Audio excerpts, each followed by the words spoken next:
आचार्य श्री भिक्षु स्वामी सिरियारी में अंतिम चतुर्मास के लिए पधारे और वह उनका अंतिम चतुर्मास भी अपूर्ण रूप में हो गया।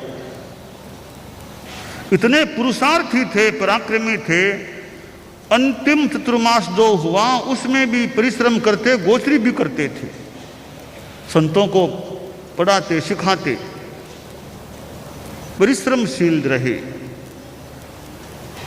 पर वह चतुर्मास उनका अंतिम प्रवास हो गया सिरियारी का, और भाद्रव शुक्ला त्रयोदशी को अनशन की अवस्था में मानो अलविदा कह गए।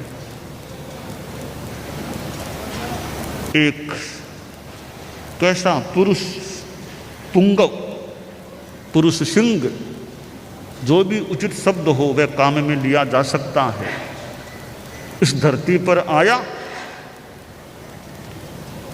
और अपना तपोबल, आत्मबल जो भी था वो मानो उपयुक्त प्रयुक्त हुआ और एक नया संप्रदाय खड़ा हो गया। ऐसी मर्यादा, ऐसी व्यवस्था, शिष्य शिष्याओं की प्रथा समाप्त हो गई।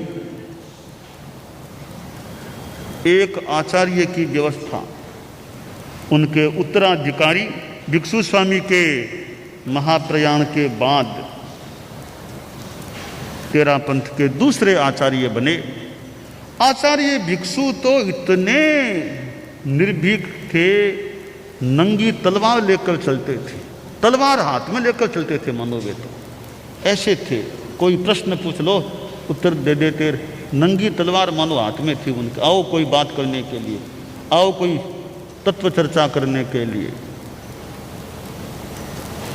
नंगी तलवार किसी को मारने के लिए नहीं, नंगी तलवार को मारने के लिए नहीं, किसी को काटने के लिए नहीं। नंगी तलवार अज्ञान रूपी अंधकार को, सद्वाचार की विरोधी चीजों को खत्म करने के लिए मानो नंगी तलवार हाथ में लेकर चलते थे। बाकी वो तो अहिंसक आदमी थे, उनकी तलवार ज्ञान की तलवार थी। एक जगह कहा गया है ज्ञान असी, यानी ज्ञान को तलवार की उपमा दी गई है ग्रंथ के अंदर। ज्ञानासी, ज्ञानासी, ज्ञान एक असी होती है, ज्ञान तलवार होती है। तो मानो कि आचार्य भिक्षु के पास वो ज्ञान रूपी तलवार थी।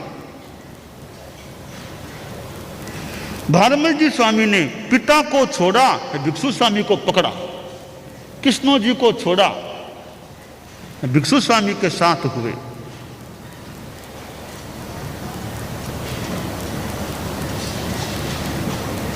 वीर गौतम की जोड़ी सी बन गई भिक्षु मारीमाल की। तेला करना पड़ेगा जैसा निर्देश भिक्षु स्वामी ने उनको दिया था।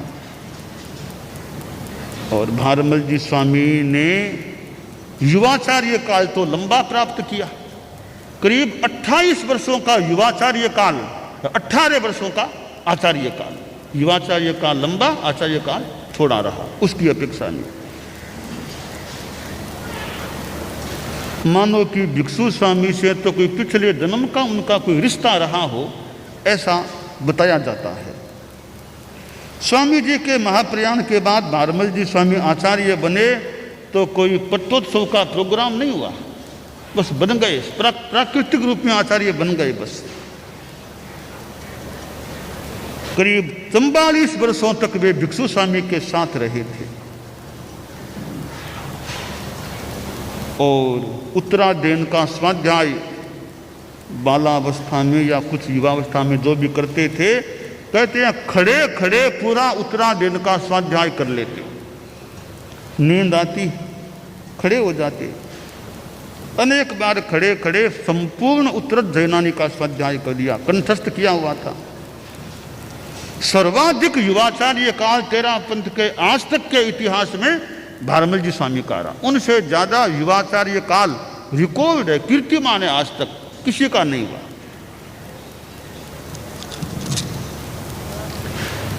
वे जब वृद्धावस्था में आ गए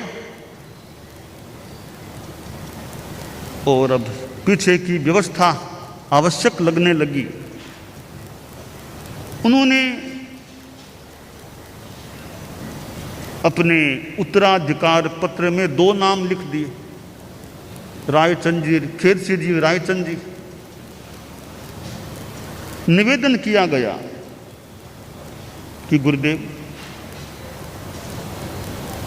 आप उत्तराधिकारी के पत्र में 2 नाम लिखे हैं, 2 नाम ठीक नहीं, तेरा पंथ में 2 नाम नहीं, तेरा पंथ नाम एक ही होना चाहिए, मालिक एक ही रहना चाहिए, 2 मालिक काम के नहीं होते, 2 नहीं 1।